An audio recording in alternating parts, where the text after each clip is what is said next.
Hier aan die begin van Josua 1 speel daar hierdie interessante stuk geskiedenis af. Dis die oorgang van Moses as leier na Josua as leier.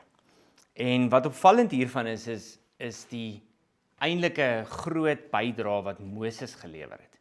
Josua is nou nuut in die tuig. Hy moet nou hierdie volk vat na 'n nuwe plek toe, na die beloofde land toe, hy het 'n nuwe doel.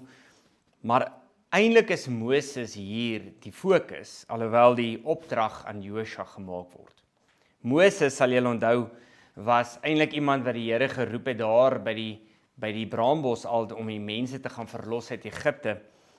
En daar sê Moses al, hy's die hakkelaar van God. Hy sukkel om te praat en hy sukkel om te doen, maar die Here gebruik hom so kragtig op soveel fasette en op soveel maniere.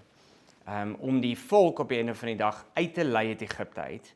En dan ook nog meer kragtig om op die einde van die dag in die woestyn te fokus. In die woestyn die tabernakel op te stel. Die Here gee vir hom op die berg Sinai hoe die tabernakel moet lyk. Hy vestig tegnies die godsdiens in daai konteks, in die aanbidding by die tabernakel, in daai konteks. Nie die godsdiens self, maar die tabernakel en die aanbidding daar rondom, vestig Moses dan onder die volk. En dan kom Moses by 'n punt waar hy op die berg Nebo gaan en inkyk in die beloofde land. En die Here dan vir hom sê, jy gaan nie hierdie beloofde land kan ingaan nie, maar jy kan sien waarheen my planne gaan. En in ons lewe, in ons persoonlike lewe, in baie opsigte, is daar ook altyd 'n wisseling en 'n wisseling van leiers.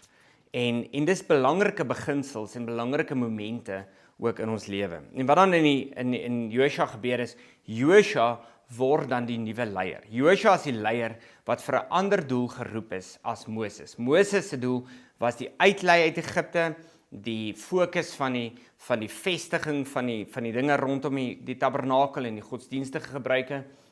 En dan met daardie kennis, daardie wysheid, daardie insig wat reeds deur Moses in die volk ingeplant is, gaan daar nou 'n nuwe leier na vore kom wat die volk gaan inlei in die beloofde land. En dan kom Josua as dienaar van die Here. En die Here hier in die begin van Josua gee dan vir hom spesifieke beginsels en sê hy moet moed hê en hy moet krag hê en hy moet hierdie volheid doen en hy moet sterk wees. Vers 9 sê, wees sterk en vol moed, wees nie bevrees of verskrik nie, want die Here jou God is met jou oral waar jy heen gaan.